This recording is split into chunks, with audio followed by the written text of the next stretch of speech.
बादल बिजली। हे मूर्ख कंस, हे मूर्ख कंस, हे मूर्ख कंस। कौन है हमें इस प्रकार संबोधन करने वाला?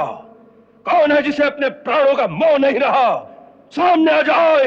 हे परम मूर्ख कंस, ये क्रोध करने का समय नहीं, खेद प्रकट करने का समय है। तू अपने भाग्य में अपने हाथों आग लगाने जा रहा है। हे मूर्ख, जिसे तू इतनी प्रसन्नता से रथ में बिठा कर ले जा रहा है, उसी देवकी के 8वें गर्भ की संतान तुझे मार डालेगी।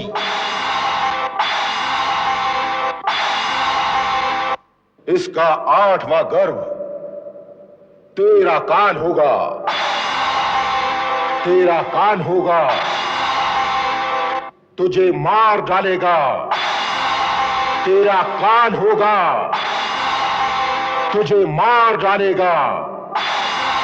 तेरा काल होगा।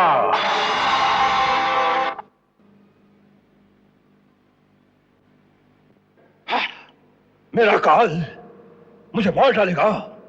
देवकी का 8वां गर्भ मुझे मार डालेगा? हाँ, देवता भी जिसकी पदचाप सुनकर थर्राने लगते हैं, उस कंस को देवकी की 8वीं संतान मार डालेगी।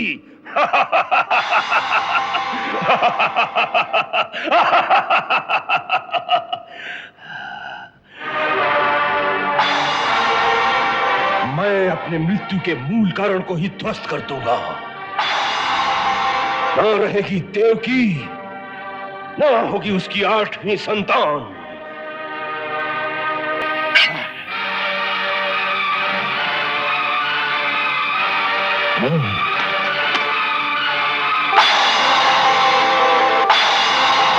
ये आप क्या कर रहे हैं बड़े भैया?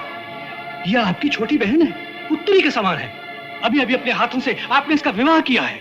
हट जाओ वसुदेव, मैं अपनी मृत्यु के इस मूल कारण को अभी मिटा देता हूं। यदि तुम्हें अपने प्राण प्यारे हैं तो मेरे सामने से हट जाओ। युवराज, ये मत भूलिए कि ये मेरी पत्नी है और इसकी रक्षा करना मेरा धर्म है। मैं अपने प्राण देकर भी अपने इस धर्म की रक्षा करूंगा। आप जो करने जा रहे हैं वो पाप है।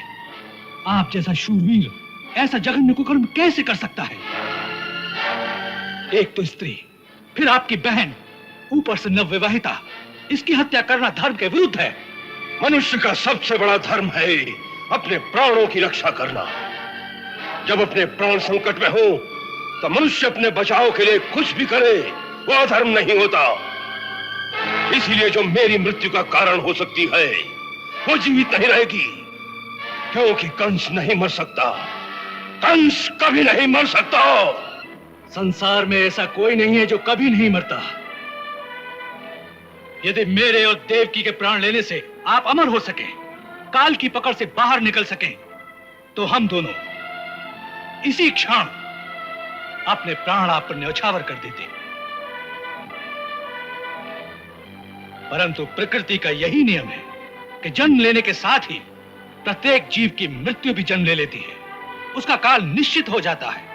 इसीलिए आप जैसे शूरवीर को ऐसा जघन्य कुकर्म नहीं करना चाहिए जिससे संसार में लोक निंदा हो और परलोक में जाकर अधोगति प्राप्त होकर घोर नरक में जाना पड़े।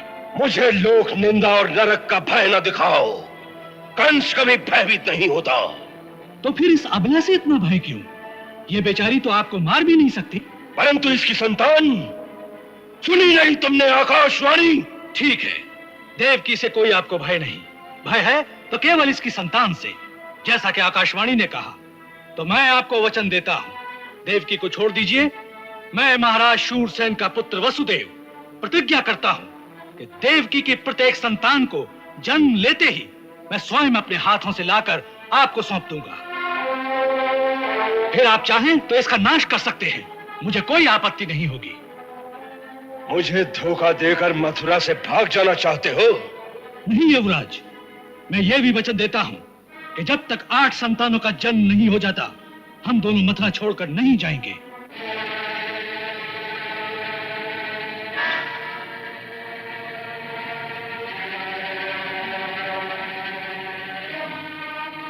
यदि आपको मेरे वचन पर विश्वास नहीं तो मुझे विवश होकर आपके सामने तलवार उठानी पड़ेगी, और मेरे तलवार उठाने का अर्थ है कि सारे वृष्णिवंश की तलवारें उठ जाएंगी।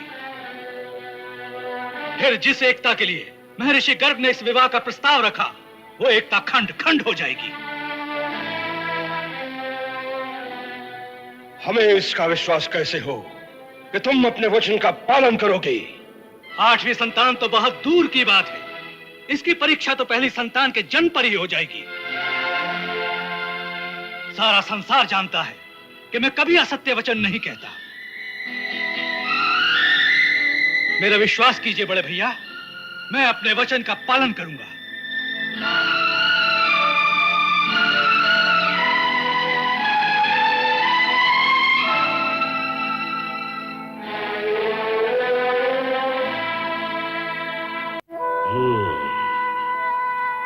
कुमार वसुदेव, यदि तुमने हमारे साथ विश्वासघात किया तो हम तुम्हारे समेत सारे वृष्णिवंश का मूल नाश कर देंगे। और तुम जानते हो कि कंस में इतनी शक्ति है। सेना नायक। जी राजकुमार। इन दोनों को कुमार के भवन तक पहुंचा दो और उस भवन के चारों ओर सेना के प्रहरी खड़े कर दो। हमारी आज्ञा के बिना किसी को इनसे मिलने न दिया जाए। इन दोनों को भवन से बाहर निकलने की आज्ञा नहीं है।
इस प्रसाद में अब कोई नहीं रहेगा।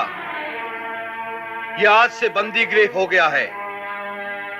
यदि किसी ने तुम्हारे पास छुप कर आने की चेष्टा की तो उसके प्राण कदापि नहीं बचेंगे। भागने की चेष्टा भूल कर भी न करना। चलो।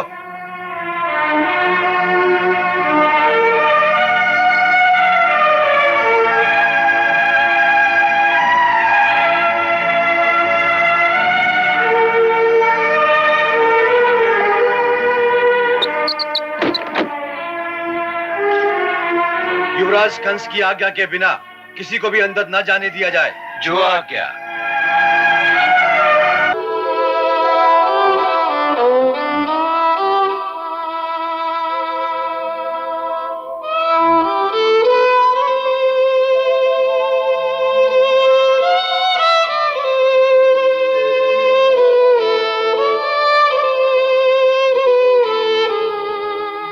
देवी, ये महल आपके स्वागत के लिए सजाया गया था। आप भी क्या याद रखेंगे कि ससुराल में कितना भव्य स्वागत हुआ। अपने घर में आने पर स्त्री को स्वागत से अधिक सुरक्षा की आवश्यकता होती है। सो आपकी स्थिरता और आपका धैर्य देखकर मैं अपने को पूर्णतया सुरक्षित पाती हूँ।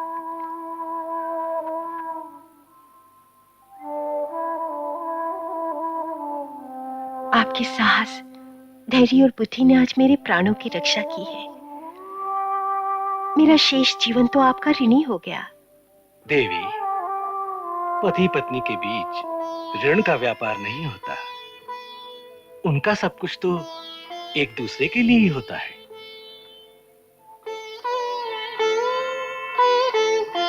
आप सचमुच महान हैं। ये झूठ है। हमें विश्वास नहीं होता कि कंस ऐसा नीच कर्म करने की सोच सकता है। अपने हाथों अपनी छोटी बहन का वध करेगा? नहीं, वो तो उसे सबसे अधिक प्रेम करता है। महामंत्री, आपकी सूचना सत्य नहीं हो सकती। क्षमा करें महाराज, ये सारा कांड अंगरक्षक सैनिकों के सामने हुआ है, कोई एकांत में नहीं हुआ। इसलिए ये सूचना मिथ्या नहीं हो सकती। ठीक है, हमने उसे बुलवा भेजा है, अभी पता चल जाएगा।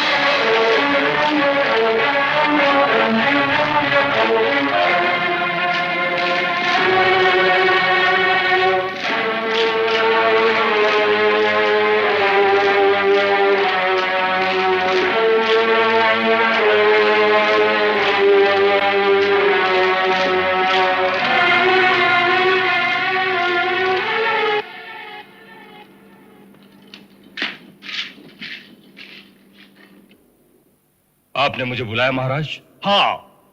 क्या यह सत्य है कि तुम देवकी का वध करने जा रहे थे? जी हाँ, यह सत्य है। तुम्हें लज्जा नहीं आती इस बात को स्वीकार करते हुए?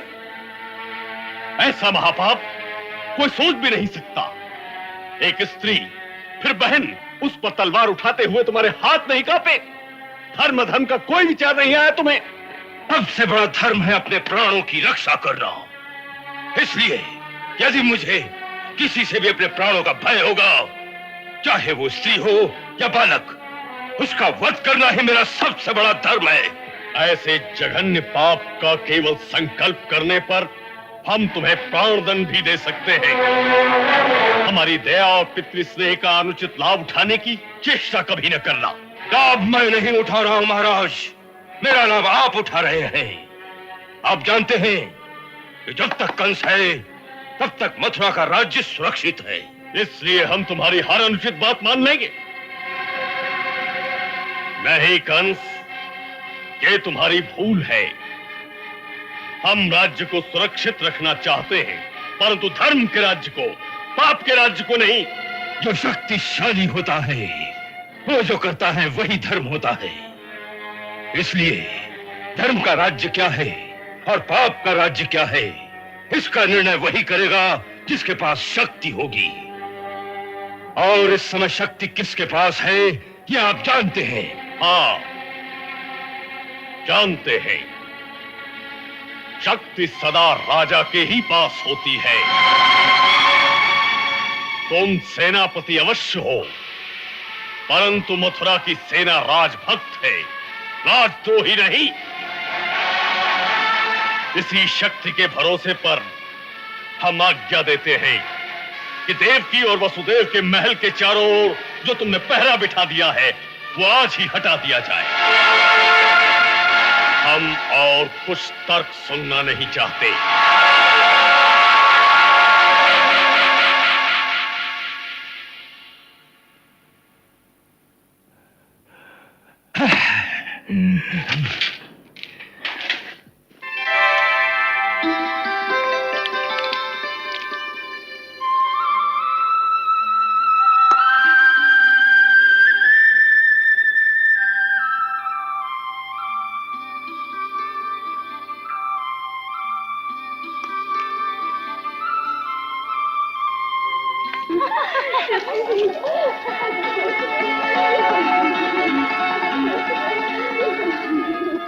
श्वेतपाल जी, स्वामी, तुम लोग अंदर कैसे आ गए? सैनिकों ने तुम्हें रोका नहीं? स्वामी, महाराज उग्रसेन ने कड़ी आज्ञा दी है कि आपके भवन से तुरंत सैनिकों को हटा लिया जाए और आपको स्वतंत्र कर दिया जाए। अच्छा। और स्वामी, सुना है कि महाराज ने युवराज पर बहुत क्रोध किया है।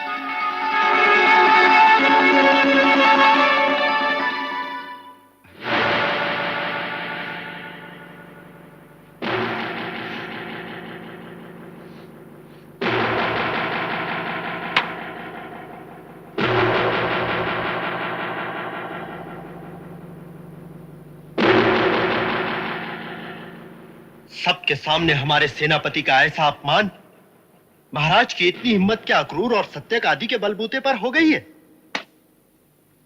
इन सब विष्णु वंशियों को बंदी बना लेना चाहिए। नहीं, ऐसा करना बहुत बड़ी भूल होगी। पहली बात तो ये याद रखनी चाहिए कि महाराज ने जो कहा था कि मथुरा की सेना राजभक्त है, और वो सत्य है। युवराज के निजी अंगरक्षकों के दस्ते के अलावा बाकी सेना महाराज के विरुद्ध कभी हमारा साथ नहीं देगी। तो फिर क्या हम सब चुपचाप अपमान सहते रहेंगे? हाँ हाँ युवराज, इस समय यही उचित है कि हम चुप रहें। इस बीच युवराज को कोई ऐसी युक्ति करनी चाहिए कि किसी दूसरे राज्य की सेना को किसी भी प्रकार से मथुरा ले आए। किसकी सेना? आपके दो मित्र हैं, महाराज बाणासुर और महाराज भौमासुर। वो किस समय काम में आएंगे? उनके राज्य की सीमा हमारे राज्य की सीमा से मिलती है। अब ये समय है उनसे सहायता मांगने का। चाणूर, तुम ठीक कह रहे हो। तुम्हारी बात विचारणीय है। हम कुछ ही दिनों में शिकार खेलने के बहाने मथुरा से कुछ दिनों के लिए बाहर चले जाएंगे और गुप्त रीति से बाणासुर और भौमासुर से मिलकर कोई योजना बनाएंगे।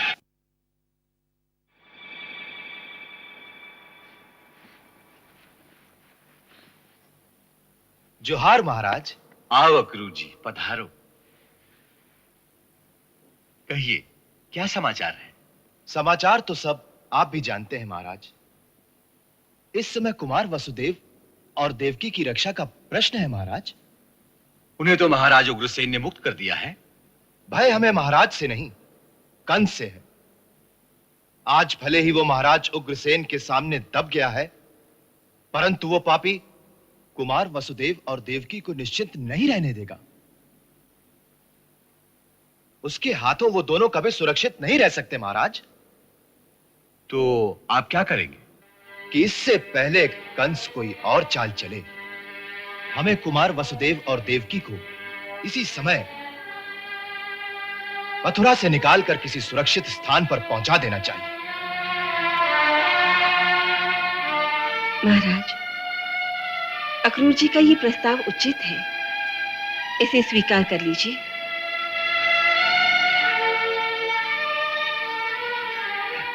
अच्छी बात है। तुम जाकर वसुदेव से कहो।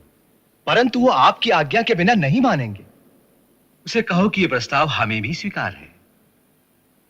जोहार महाराज।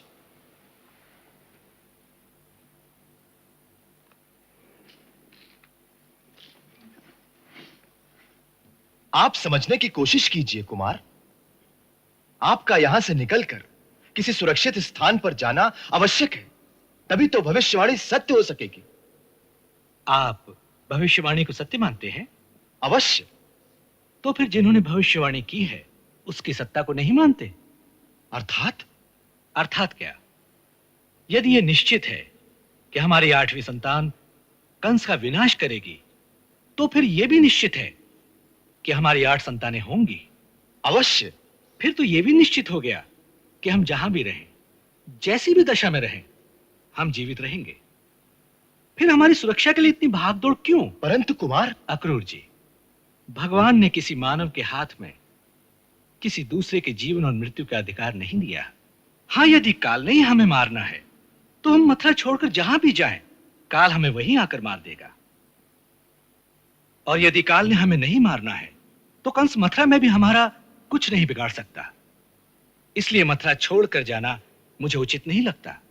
आप भाग्यवाद की बात कर रहे हैं, परंतु भाग्य भी तो मनुष्य के पुरुषार्थ से ही बनता है, और पुरुषार्थ करना मनुष्य का धर्म है।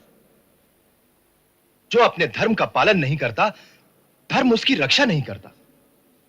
इसलिए आप अपने धर्म का पालन कीजिए। मैं अपने धर्म का ही पालन कर रहा हूं, और इस समय मेरा धर्म यही है कि मैं मथुरा में रहूं। क्यों? क्योंकि मैंने युवराज कंस को वचन दिया है कि मैं और देवकी मथुरा छोड़कर नहीं जाएंगे। अपने इसी वचन को धरोहर रखकर मैंने युवराज कंस से देवकी के प्राण उधार मांगे हैं। इसलिए मेरा धर्म यही है कि मैं मथुरा में ही रहूं। क्या कुमार वसुदेव ने ऐसा कहा? जी महाराज। वाह वाह कुमार वाह। तुम धन्य हो पुत्र, और ऐसे सत्यवादी पुत्र को पाकर हम भी धन्य हो गए। वो कोई पिछले जन्म का ऋषि है, ऐसा सत्यवादी, सत्य का ऐसा साधक, सत्य का ऐसा पुजारी। तभी तो भगवान उसके घर में जन्म ले रहे हैं।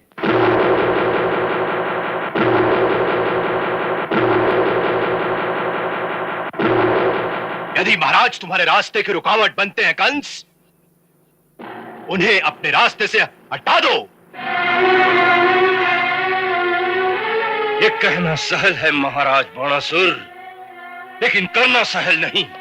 तुम सेनापति हो, सेना तुम्हारे अधीन है। हाँ, सेना हमारे अधीन है, लेकिन हमारी भक्त नहीं। मथुरा की सेना स्वामी भक्त है, और वो महाराज उग्रसेन को ही अपना स्वामी मानती है। इसका अर्थ यह है कि हमारे मित्र को किसी दूसरे की सेना की आवश्यकता है। लेकिन ये सैनिक मथुरा पहुंचेंगे कैसे?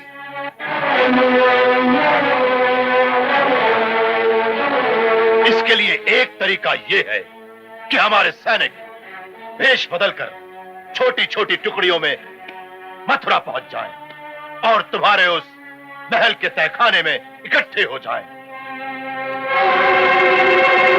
और युवराज, किसी उपयुक्त अवसर पर उन सैनिकों की सहायता से किसी षड्यंत्र के द्वारा महाराज उग्रसेन को अपने रास्ते से हटा सकते हैं। हाँ! और एक बार महाराज उग्रसेन मेरे रास्ते से हट गए, फिर किसी को भी मेरे सामने सर उठाने का साहस नहीं होगा।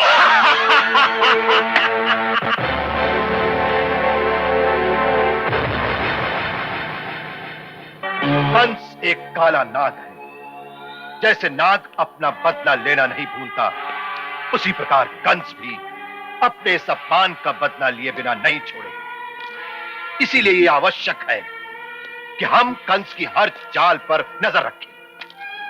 मेरे गुप्तचरों ने सूचना दी है कि इस समय कंस महाराज बाणासुर की राजधानी में है, जहां उसके कुछ मित्र राजा इकट्ठा होकर मंत्रणा कर रहे हैं। क्या इसका अर्थ यह है कि सब मिलकर मथुरा पे चढ़ाई कर देंगे? नहीं, इतनी जल्दी नहीं, क्योंकि वो हमारी सेना की शक्ति को अच्छी तरह से जानते हैं। वो ऐसी मूर्खता कभी नहीं करेंगे। फिर मुझे डर है कि खुल्लम खुल्ला युद्ध करने की जगह वो लोग कोई षड्यंत्र रचेंगे।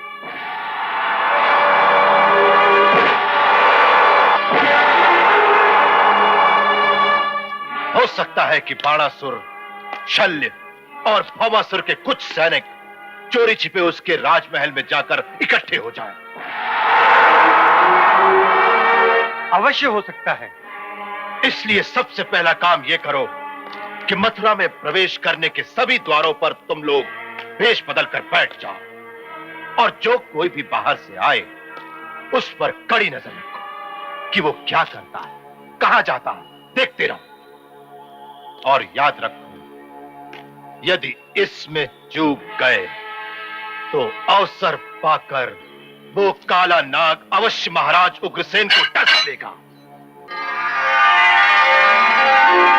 लो देवभाग, वत्स, देवकी को हमारे आशीर्वाद के साथ भगवान का ये प्रसाद देना और कहना कि धैर्य रखिए, उसे एक दिन भगवान की माता बनना है। सुना तुमने?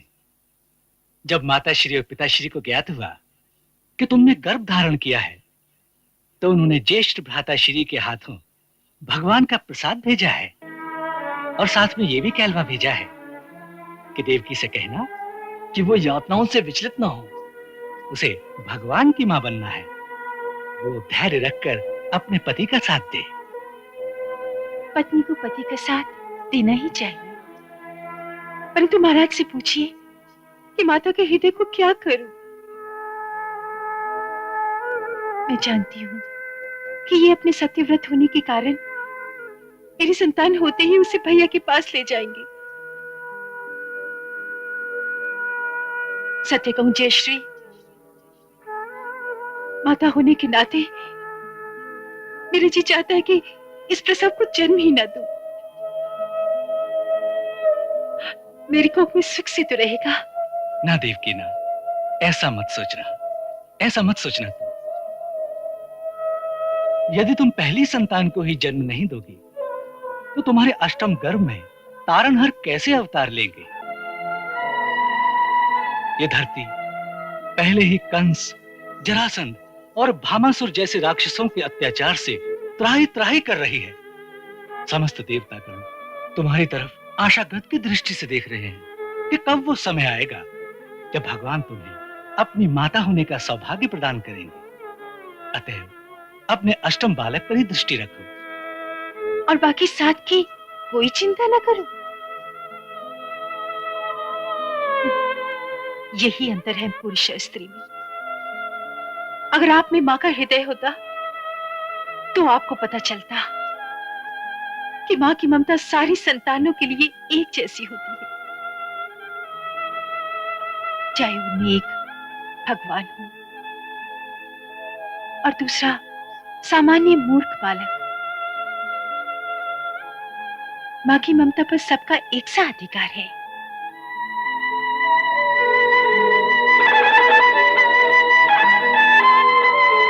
सुना है कि वसुदेव जी की पहली संतान का जन्म होने वाला है और युवराज कंस का कहना है कि वो उनकी किसी भी संतान को जीवित नहीं छोड़ेगा। क्या हम सारे यदुवंशी सरदार अपने एक साथी पर ऐसा अत्याचार होते चुपचाप बैठे देखते रहेंगे?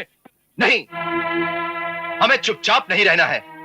फिर भी इस बात को नहीं भूलना है कि इस समय कंस की शक्ति बहुत बढ़ी हुई है। उधर भामासुर और बाणासुर जैसे दैत्यों की मित्रता से उसका साहस चौगुना हो चुका है। उसका खुलेबंदी प्रतिवाद करना संभव नहीं।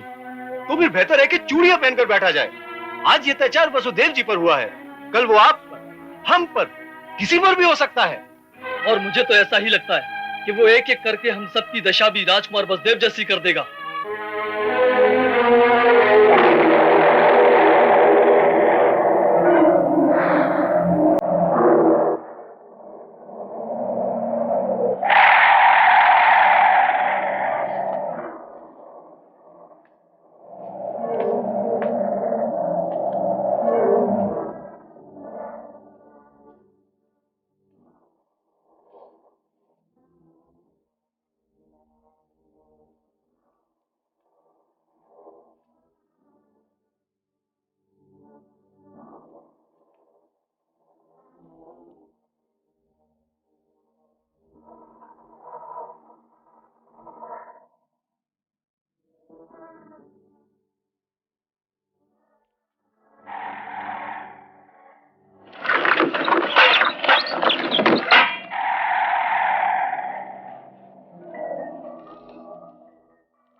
युवराज की जय हो।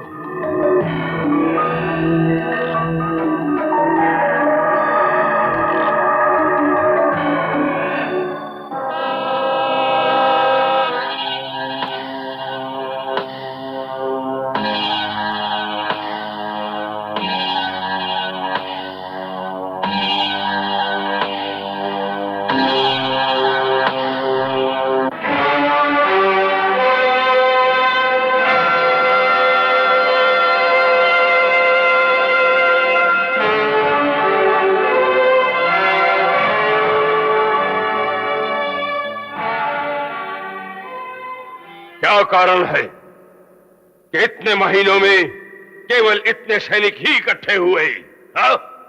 युवराज, ऐसा लगता है कि मथुरा के यदुवंशी सरदारों को इस बात का संदेह हो गया है कि देश बदलकर आपकी सहायता के लिए कुछ लोग बाहर से आ रहे हैं। इसलिए उन्होंने नगर में प्रवेश करने के हर द्वार पर कड़ा पहरा लगा दिया है। हर नया आदमी जो नगर में आता है गुप्तचर उसके पीछे लग जाते हैं कि कौन कहां जा रहा है।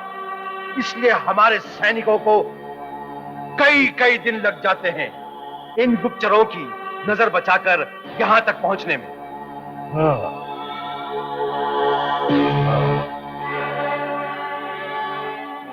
और कितना समय लगेगा? और कितना समय लगेगा? हाँ? ऐसी परिस्थिति में 2-3 महीने तो लग ही जाएंगे।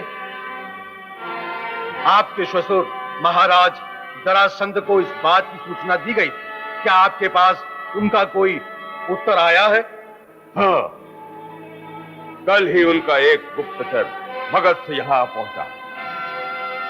उसने बताया है महाराज जरासंध ने अपनी सेना की एक विशेष टुकड़ी मथुरा की ओर भेज दी है।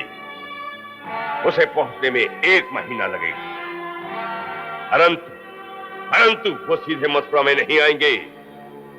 मथुरा से थोड़ी दूर जंगलों में छिपकर रहेंगे और अवसर आने पर हमारा संकेत मिलते ही वो अचानक नगर में पहुंच जाएंगे। तो हमें उनकी प्रतीक्षा करनी चाहिए। अवश्य उतनी देर में हमारे भी सैनिक एकत्रित हो जाएंगे। सबको एकत्रित हो जाने दो ताकि हम अपना कदम उसी वक्त बढ़ाएं जब सफलता निश्चित हो।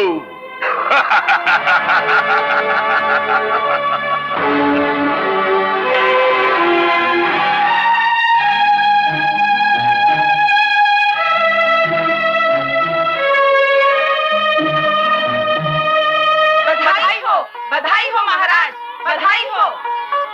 देवी देवकी जी ने एक पुत्र को जन्म दिया है।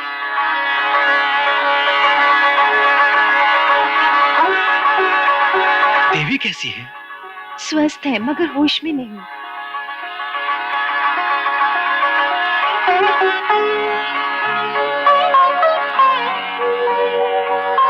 मैं महाराज शूरसेन का पुत्र वसुदेव प्रतिज्ञा करता हूँ देवकी के प्रत्येक संतान को जन्म लेते ही मैं स्वयं अपने हाथों से लाकर आपको सौंप दूंगा।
आपका कलीजा पत्थर कहाँ है?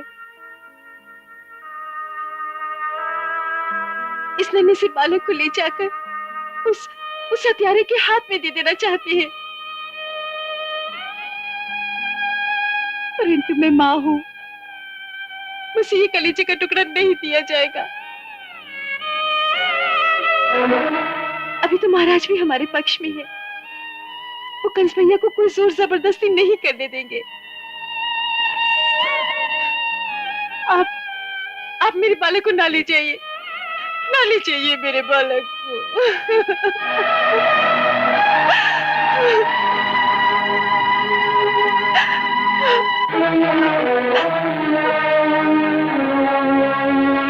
देवकी, वचन देकर उससे फिर जाने वाले मनुष्य की संसार में कोई शोभा नहीं होती। आपको आपको अपनी शोभा प्यारी है, अपना अपना पुत्र नहीं। नहीं देवकी, मुझे अपनी शोभा की चिंता नहीं है। मुझे चिंता है अपने धर्म की, अपने वचन की चिंता है। मुझे तुम्हारी चिंता है। मेरी चिंता क्यों? मेरे प्राणों को तो कोई संकट नहीं। देवकी, कंस भैया से हमने तुम्हारा जीवन उधार मांगा है, और उस उधार की कीमत है तुम्हारी प्रत्येक संतान। यदि हम अपने धर्म की रक्षा नहीं करेंगे तो हम सुरक्षित नहीं रहेंगे, क्योंकि मनुष्य की सच्ची रक्षा उसका धर्म ही करता है।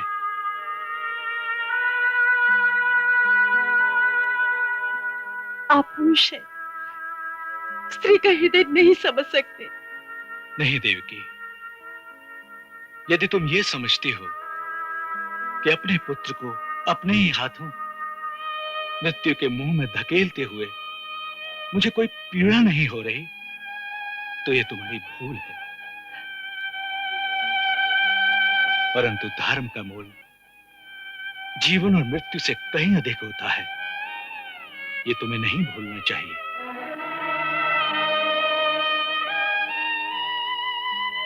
तुम्हें पुत्र मोह को छोड़कर धर्म पालन में मेरा साथ देना चाहिए।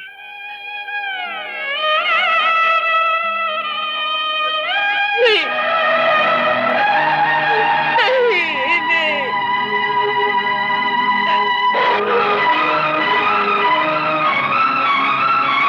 नहीं, नहीं।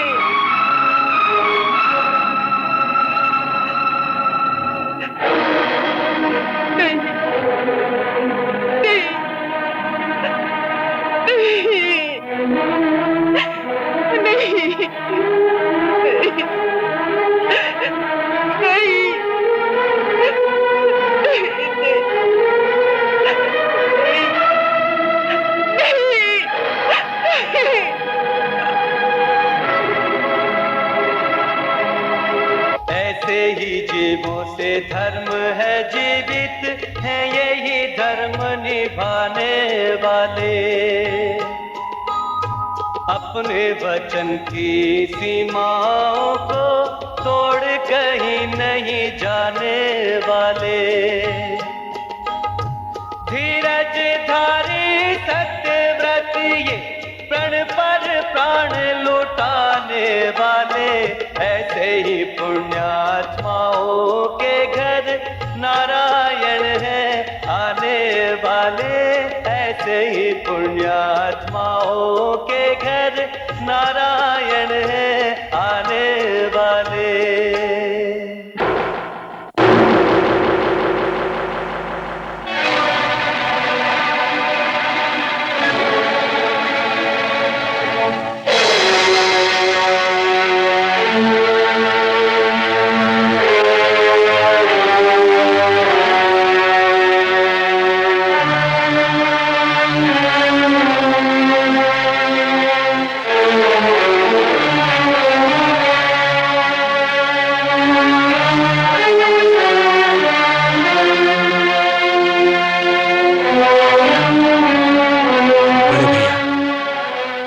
मैंने आपको वचन दिया था कि देवकी की प्रत्येक संतान को मैं आपके हवाले कर दूंगा। सो ये देवकी का प्रथम पुत्र है।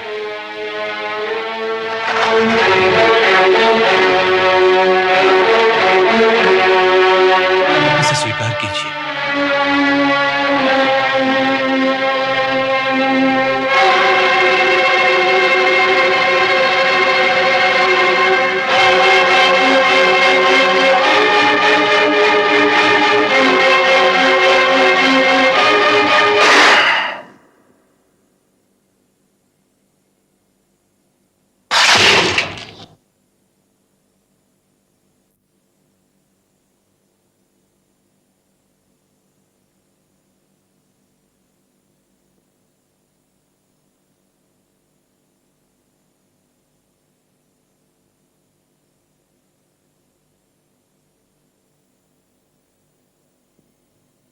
इसका नामकरण किया?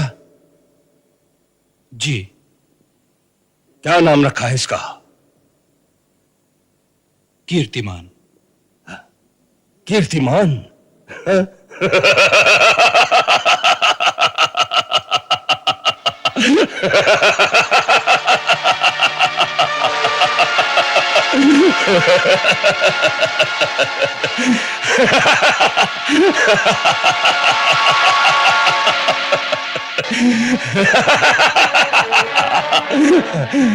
इतना नन्हा सा बालक और इतना बड़ा नाम, कीर्तिमान।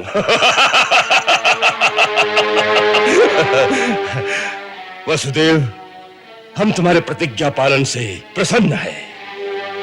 तुम सचमुच सत्यव्रत हो। लो, इसे वापस ले जाओ। हाँ।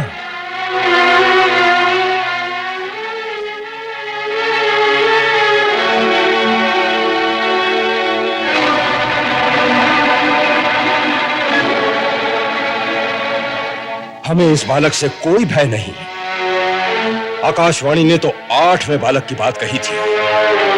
ये तो प्रथम संतान है। हम इस निरीह बालक की हत्या नहीं करेंगे। ले जाओ इसे, ले जाओ।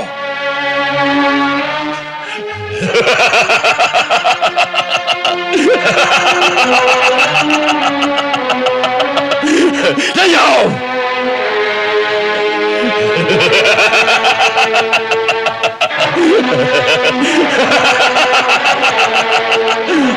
परंतु याद रखना, जब तक अपना वचन पालते रहोगे तब तक हमारी दया के पात्र रहोगे, अन्यथा नहीं। ले जाओ इसे, ले जाओ।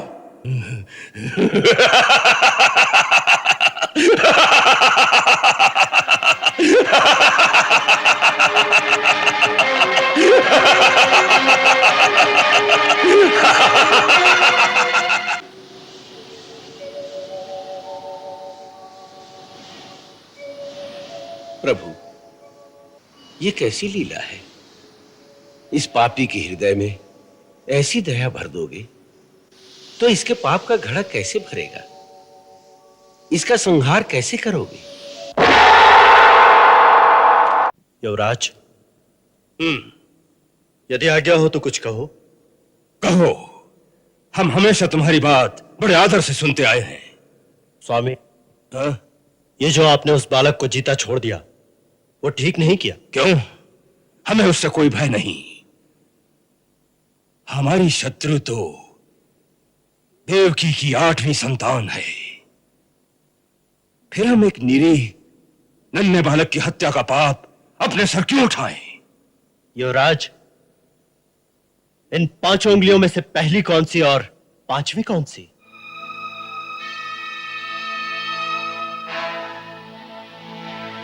यह इस बात पर निर्भर करता है कि आप गिनती किस ओर से आरंभ करते हैं।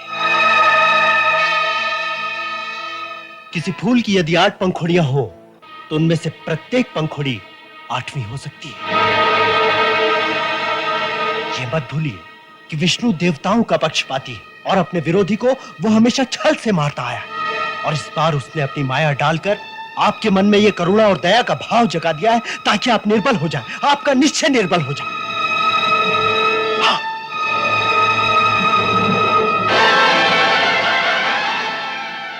आपके उस हितैषी ने उस आकाशवाणी के द्वारा आपको जो चेतावनी दी थी उसे वृथा मत कीजिए। ये पहली और 8वीं के माया जाल से निकलकर देवकी की प्रत्येक संतान का नाश कर दीजिए, फिर न रहेगी पहली न 8वीं। अन्यथा आप चले जाएंगे।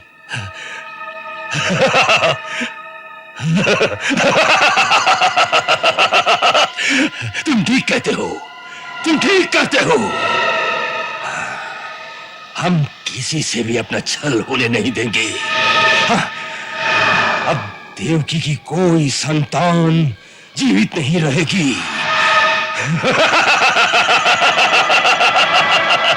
कोई संतान जीवित नहीं रहेगी।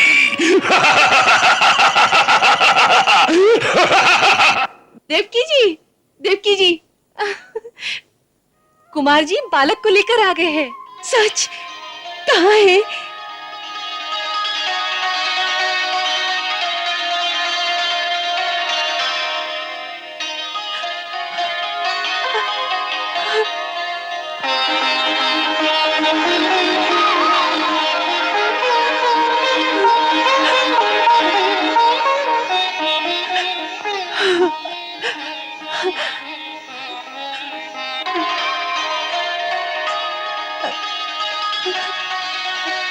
भैया ने छोड़ दिया।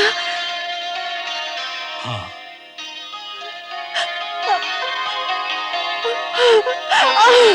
मेरा मुन्ना, मेरा मुन्ना,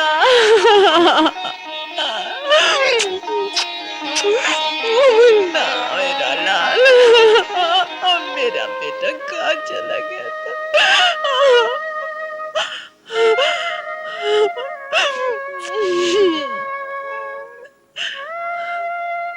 देवी, बालक से इतना मोह अच्छा नहीं।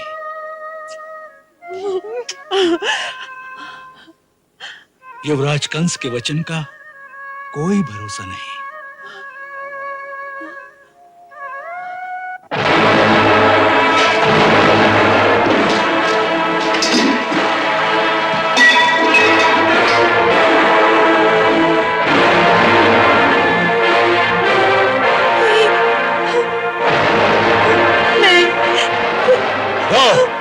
इस सपोलियो को मेरे हवाले कर दो। नहीं, मैं नहीं दूंगी। कैसे नहीं दोगी? छोड़ दो। मैं कहता हूँ छोड़ो। छोड़ दो। नहीं। मैं कहता हूँ छोड़ो। छोड़ दो। छोड़ो। छोड़ दो मेरे बच्चे। छोड़ो। छोड़ दो भैया। छोड़ दो भैया, दया करो। छोड़ो भैया, दया करो। छोड़ो। छोड़ो। मेरे बच्चे को छोड़ दो। छोड़ दो। मेरे बच्चे को छोड़ दो। भैया नहीं मारो मेरे बच्चे को। भैया दया करो। भैया मेरे बच्चे को बचाओ। भैया, भैया नहीं मारो मेरे बच्चे को, मेरे लाल को मत मारो।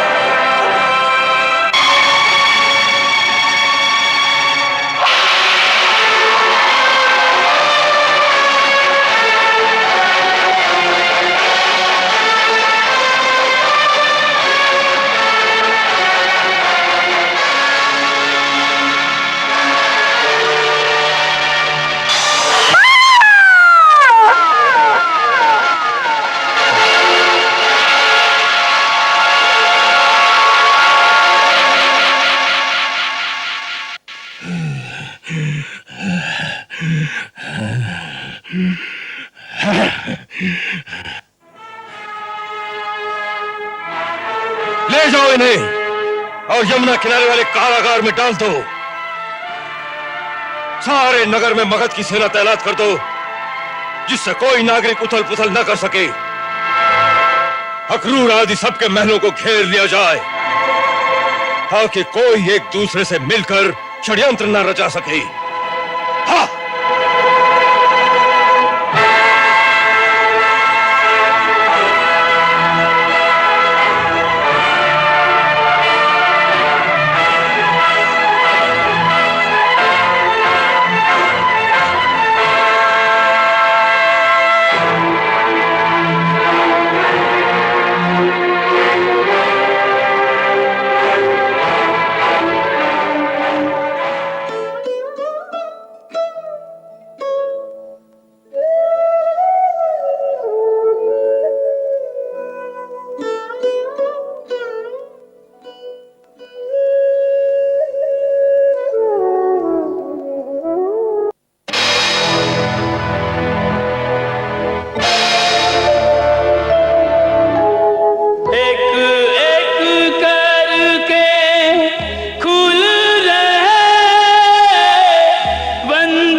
भाई जो बहन की कोख उजाड़ डाले, ओ विधना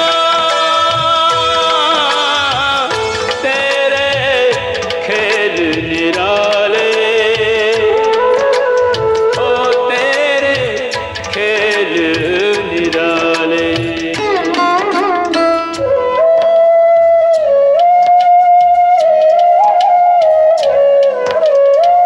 निठुर नियति ने की मनमानी, दुख पर दुख देने की ठानी, पर ऐसे भी कुछ बलिदानी, विधि से जिन्होंने हार न मानी, धर्म से प्रण से अपने वचन से एक पग टले न टाले, ओ विधना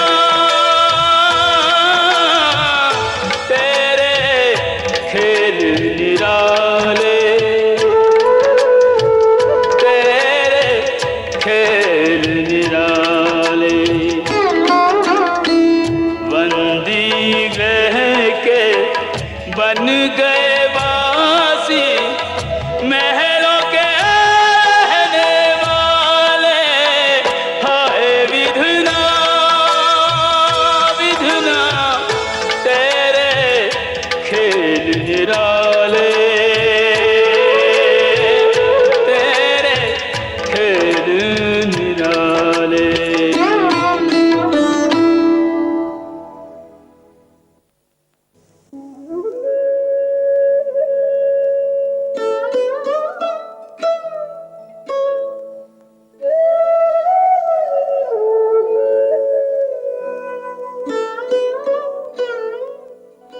नहीं, नहीं, ये कदापि सत्य नहीं हो सकता। ये सत्य है महाराज, दुर्भाग्य से यही सत्य है।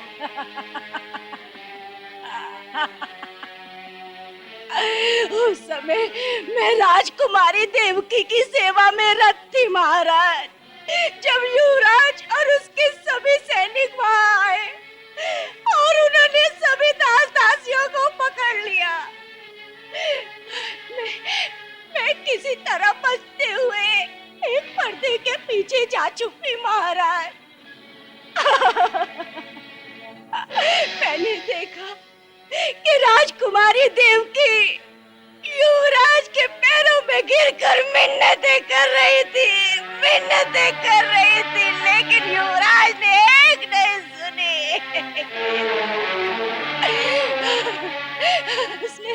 उसने नन्हे से बालक को पैरों से पकड़कर उसके नन्हे से सर को एक बड़े से संदूक पर दे पटका मारा।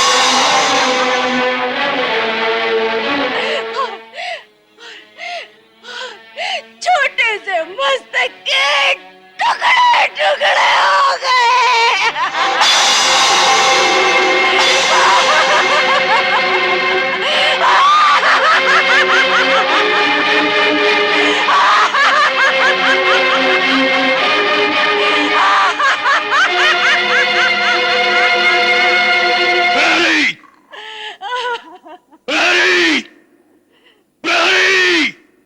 जी महाराज। सेनापति को तुरंत हमारे पास आने के लिए कहो। जो आज्ञा महाराज।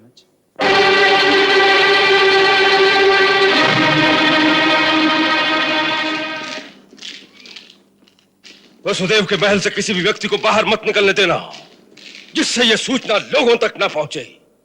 नगर में चारों ओर अपने आदमी फैला दो, लोगों को कहीं भी इकट्ठे मत होने देना। जो आज्ञा। और तुम राजमहल में गुप्तचरों से संपर्क स्थापित करो कि वहां क्या हो रहा है, महाराज किस अवस्था में हैं, और वहां थोड़ी सी भी हलचल हो तो तुरंत हमें सूचना दो, समझाए? जी। हाँ।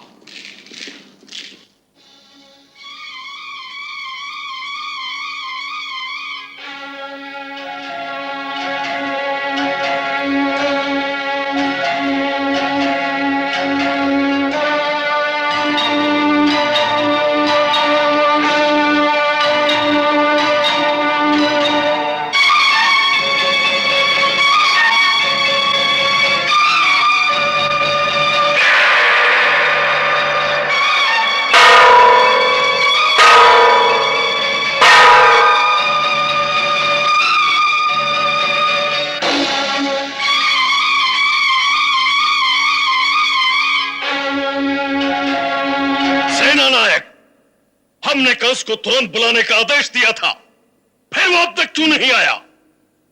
क्या हमारा आदेश उस तक नहीं पहुंचा? महाराज, आपकी आज्ञा अनुसार उसी समय एक घुड़सवार को युवराज के महल की ओर भेज दिया था।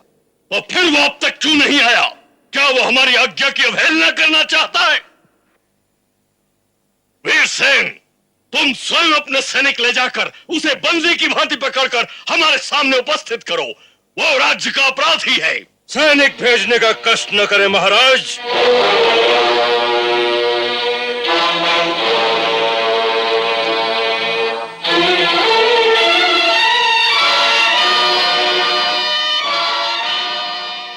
अपराधी स्वयं ही आ गया है। कहिए, क्या आज्ञा है? आज्ञा कल तुम्हें भरे दरबार में सुनाई जाएगी। आज तुम्हें एक बंदी की भांति बंदी गृह में रखा जाएगा। ऐसा कौन सा बड़ा अपराध किया मैंने कि महाराज इतने क्रोधित हो गए? तुमने अपराध नहीं किया है, तुमने पाप किया है, एक जघन्य पाप, महापाप। एक निर्दोष नवजात बालक की हत्या करके पूछते हो कि क्या अपराध किया है मैंने? एक निरीह बालक के रक्त से हाथ रंगते हुए तुम्हारा हृदय नहीं कांपा? महाराज, जब एक वीर योद्धा चलता है तो उसके पैरों तले सैकड़ों कीड़े मकोड़े मर जाते हैं। फिर किस किस की मृत्यु के लिए उसका हृदय कांपेगा? वो कोई कीड़ा मकोड़ा नहीं था, एक मानव की संतान था, एक मानव था। और क्या हुआ? इस धरती पर प्रतिदिन हजारों मानव मरते हैं। एक और मर गया तो मानव समाज में कोई बहुत बड़ी क्षति नहीं हो जाएगी। मानव के मरने से नहीं, मानव को मार डालने से मानव समाज की क्षति होती है, देश की क्षति होती है, धर्म की क्षति होती है। और जिस देश में धर्म की क्षति हो जाए, उस देश का सब कुछ क्षय हो जाता है, वो नष्ट हो जाता है। इसीलिए राजा के हाथ में राजदंड होता है कि वो ऐसे जघन्य पाप करने वालों को उचित दंड देकर देश और धर्म की रक्षा कर सके। ओहो, एक बालक के मरने से देश और धर्म दोनों ही संकट में पड़ जाएंगे। ये मैं नहीं जानता था महाराज। नहीं जानते थे तो अब जान जाओगे। अरे इस साम्राज्य के प्रधान सेनापति होने के नाते तुम्हारा कर्तव्य था न्याय, धर्म और प्रजा की रक्षा करना। परंतु तुमने अपने इस कुकर्म से अपने देश, अपने धर्म, यहां तक कि मानव जाति को कलंकित कर दिया। अरे तुम मानव नहीं, पशु हो, पशु। और जब तक हम यहां के राजा हैं, तुम जैसे पशुओं से अपने देश, अपने धर्म की रक्षा करते रहेंगे।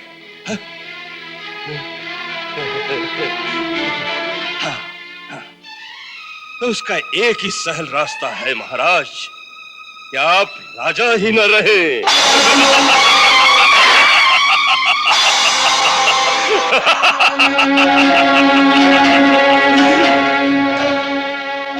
बहुत देर राज कर लिया आपने, बहुत देर। हाँ। अब आपकी आयु वन में जाकर तपस्या करने की है। हाँ, इन झमेलों में पड़ने की नहीं। अपने हाथों से यह राजमुकुट मेरे सर पर पहना दीजिए, पहना दीजिए। हाँ, देश का कल्याण हो जाएगा। हाँ।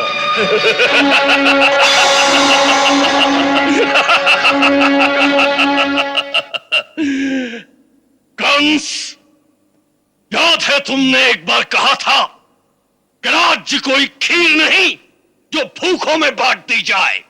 हाँ, उसी प्रकार ये राज मुकुट कोई खिलौना नहीं जो एक जिद्दी बालक को खेलने के लिए दे दिया जाए। हाँ, इसे मस्तक पर धारण करने के लिए योग्यता होनी चाहिए। योग्यता शक्ति का दूसरा नाम है महाराज। और शक्ति, शक्ति केवल तलवार में है। ये राजद्रोही है, बंदी बना लो उसे। हाँ?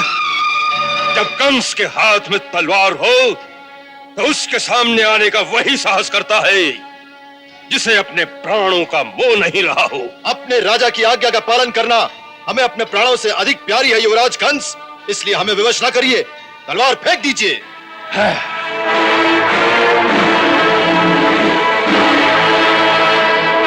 फिर एक बार सोच लो।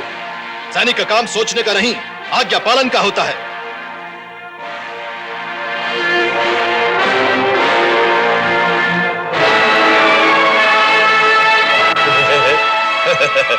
ठीक है, जैसी तुम्हारी इच्छा।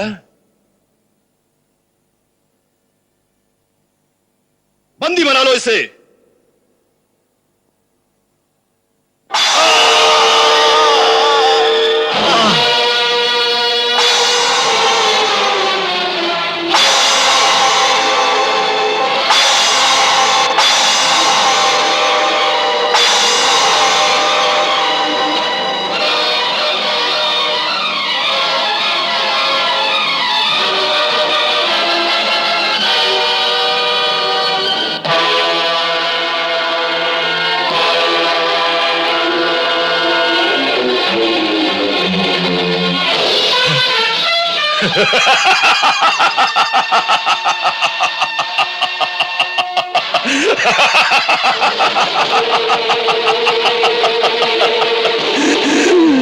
देखा शक्ति किसके हाथ में है। बंदी बना लो इस बुड्ढे को और ले जाकर कारागार में डाल दो। मेरे जीते जी ये संभव नहीं। तू जिंदा रहेगा तब ना।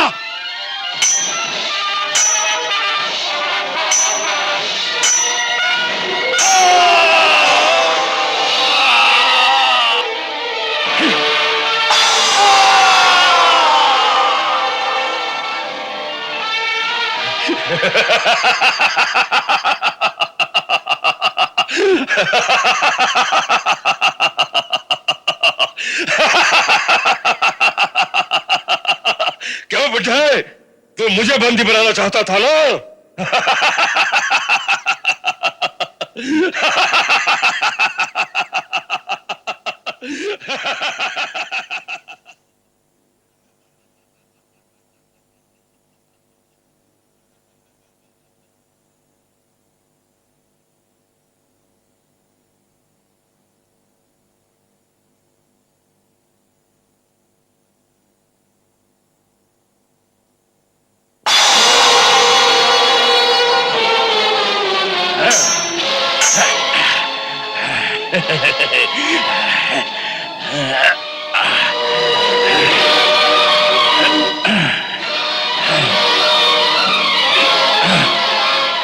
शक्ति दिखाता है बुड्ढे, ये ले।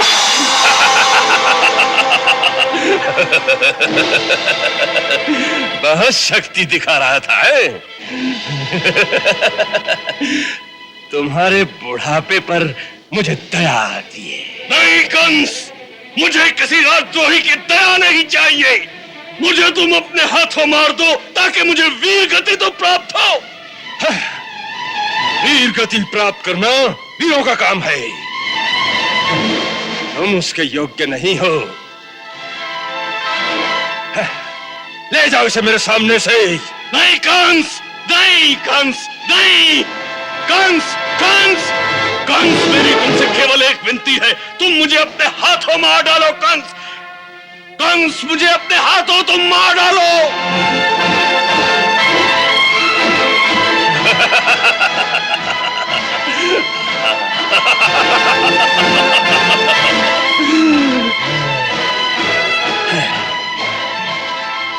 इसे महल की भीतर वाली कालकोठरी में डाल दो।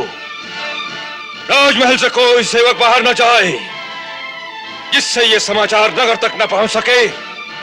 चारों ओर अपने सैनिक फैला दो, समझाई? हाँ।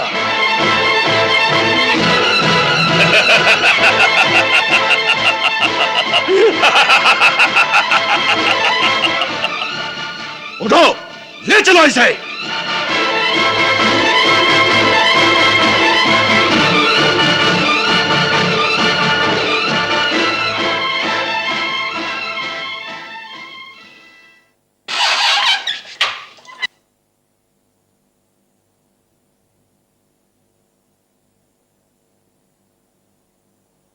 चल बुड्ढे।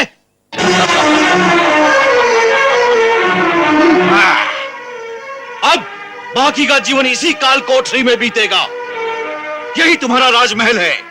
इन दीवारों के पत्थर अब तुम्हारे सेवक हैं। चाहे सर फोड़ना, चाहे किसी को दंड की आज्ञा देते रहना।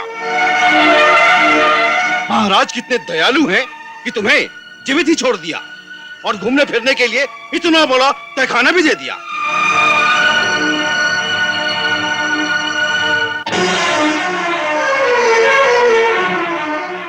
बंद करो।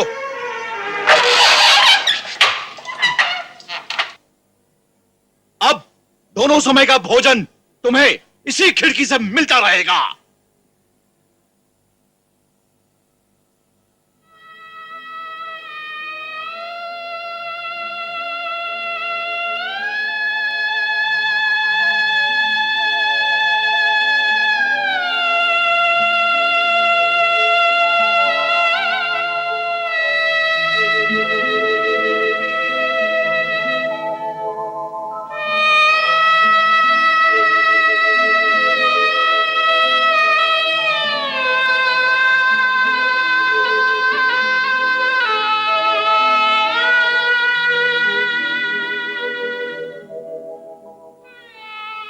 प्रभु, यदि किसी पिता को ऐसा पुत्र देना हो तो उस पर एक कृपा अवश्य करना कि पुत्र जन्म के समय ही उस पिता की मृत्यु हो जाए।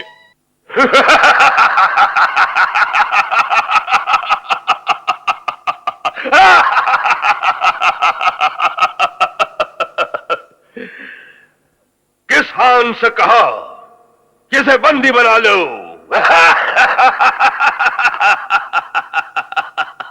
बुढ़े को यह भी नहीं पता कि उसके दिन पूरे हो चुके हैं। इसे कहते हैं अज्ञानी की मूर्खता, जिसे यह नहीं पता कि अगले क्षण उस पर क्या बीतने वाली है। हाँ, तुमने ठीक कहा। जो एक शक्तिशाली से शत्रुता करने की सोचता है, उससे बड़ा मूर्ख और कौन हो सकता है? हाँ, वही सबसे बड़ा मूर्ख है। और एक मूर्ख के हाथों में राज्य की बागडोर नहीं छोड़ी जा सकती। इसीलिए हम इस राज्य की सत्ता अपने हाथों में लेने पर विवश हो गए हैं। सत्य कहा महाराज। हर प्रकार से आप भी इस राज्य के सच्चे अधिकारी हैं। और जो आपके अधिकार पर संदेह करे वो देशद्रोही है, राजद्रोही है। ठीक, जिस पर भी देशद्रोह का संदेह हो उन सबको बंदी बना लिया जाए। हाँ। नहीं, अभी किसी को भी बंदी नहीं बनाया जाएगा, कहीं जनता भड़क ना जाए। अभी केवल उन सबके निवास स्थानों को घेर लिया जाए। बहुत से अवसरवादी लोग हवा की चाल देखकर स्वयं सिर झुकाए आपकी सेवा में आ जाएंगे। और हां, अभी किसी को एक दूसरे से मिलने ना दिया जाए। और उस बूढ़े के जितने भी सच्चे समर्थक हैं, केवल उन्हें बंदी बना लिया जाए। हाँ, हाँ, हाँ, हाँ, हाँ। यदि जनता में कोई सिर उठाए तो उसका सिर कुचल दिया जाए। सेना नायक।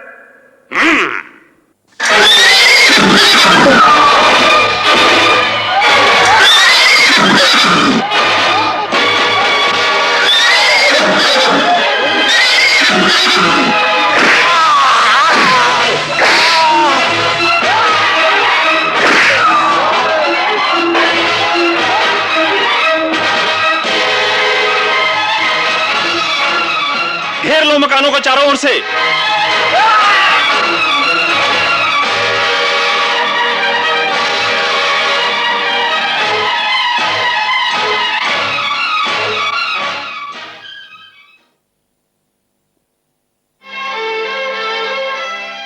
आपको बाहर जाने की आज्ञा नहीं। क्यों? ये सब क्या है? कुछ नहीं, आपकी सुरक्षा के लिए किया जा रहा है। हमारी सुरक्षा?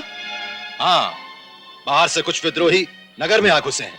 विप्लव की आशंका है, इसलिए महाराज ने आज्ञा दी है कि आप जैसे प्रमुख नागरिकों की सुरक्षा के लिए हमें आपके निवास स्थान पर पहरा देना है। इसलिए निश्चिंत होकर आप अंदर बैठे, हम हर प्रकार से आपकी रक्षा करेंगे।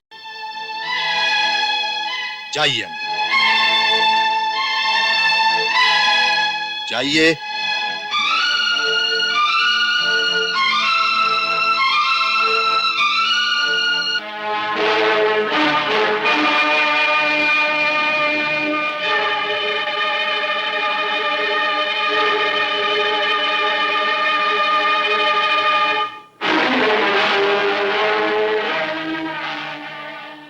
क्या बात है?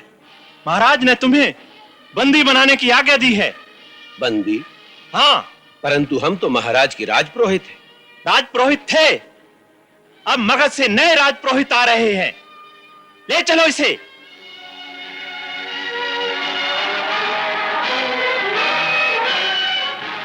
सोचिए महाराज, शहर में चारों ओर सेना फैल गई है। कुक्कुर वंशी, यादव वंशी, माधव वंशी और वृष्ण वंशी के सब सरदारों के निवास स्थानों को घेर लिया गया है महाराज। राजमहल तक पहुंचने के सारे मार्ग बंद कर दिए गए हैं। ऐसा लगता है कि राजमहल में कोई बहुत बड़ा षड्यंत्र खेला जा रहा है। इसलिए उचित यही होगा कि आप समय रहते यहां से निकल जाइए। हम सब मथुरा में हैं। वातावरण साफ होते ही हम आपको सूचना देंगे। तब तक हमें आपकी सुरक्षा की चिंता है महाराज।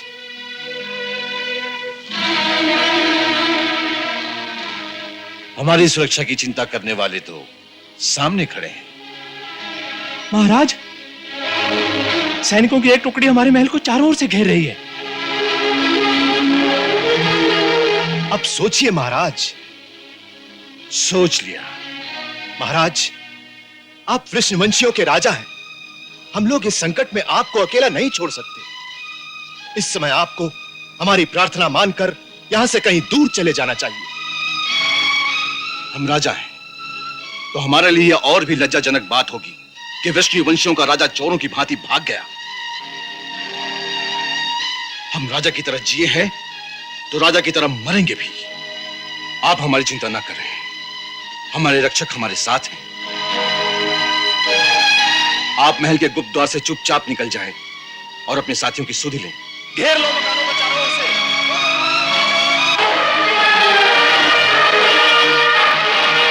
महाराज, अक्रूर जी, आप समय व्यर्थ मत गंवाएं। आइए, मैं आपको गुप्त मार्ग दिखाता हूं। आइए।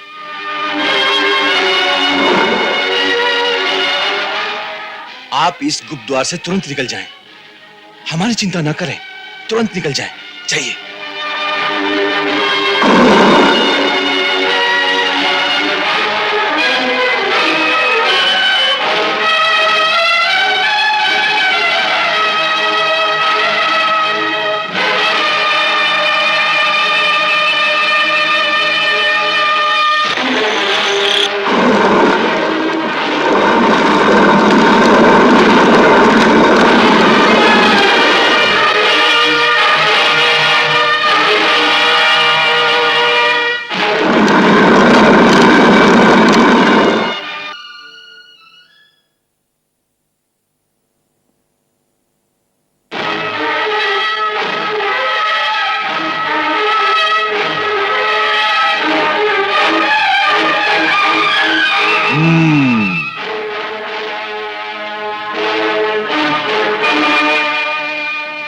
ये सब क्या है?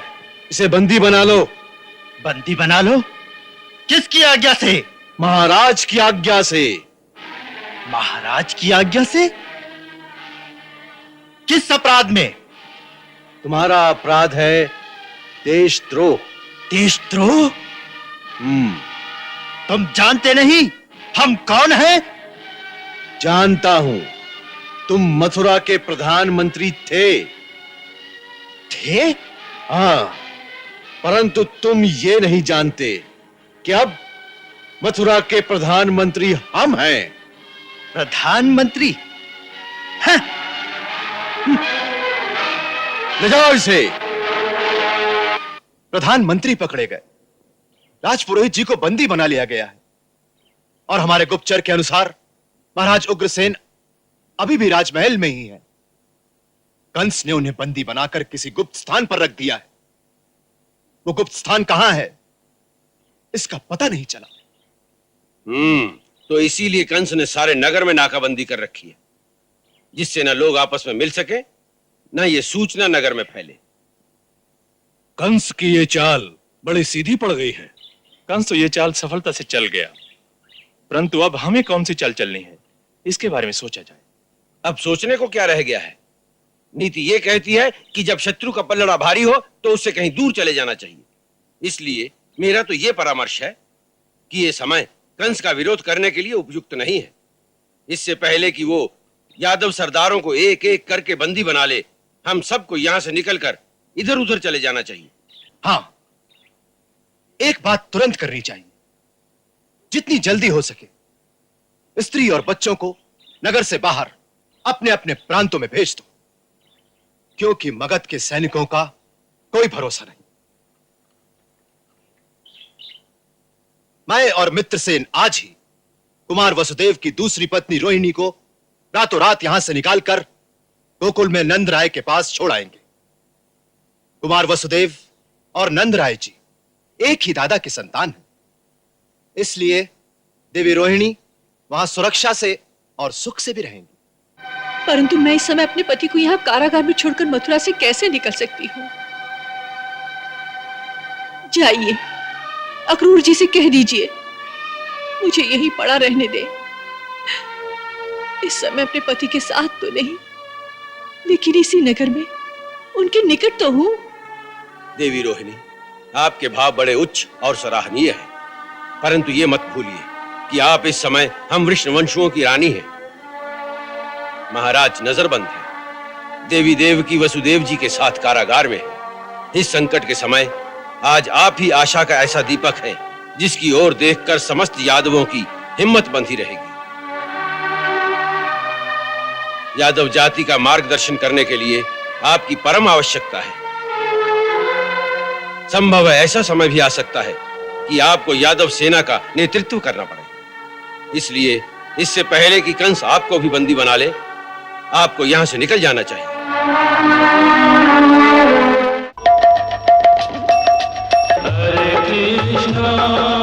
हरे कृष्णा कृष्ण कृष्णा हरे हरे, श्री कृष्ण चरितम गुणानुवादम तत्प्रेरणा अहं करोमि, मम भावगीतं हृदयस्य प्रीतं त्वत्पद्मपादे समर्पयामि। हरे राम राम राम हरे हरे, हरे कृष्णा कृष्ण कृष्ण हरे कृष्णा।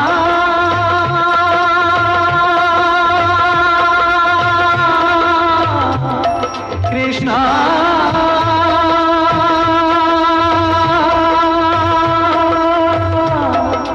हरे कृष्णा।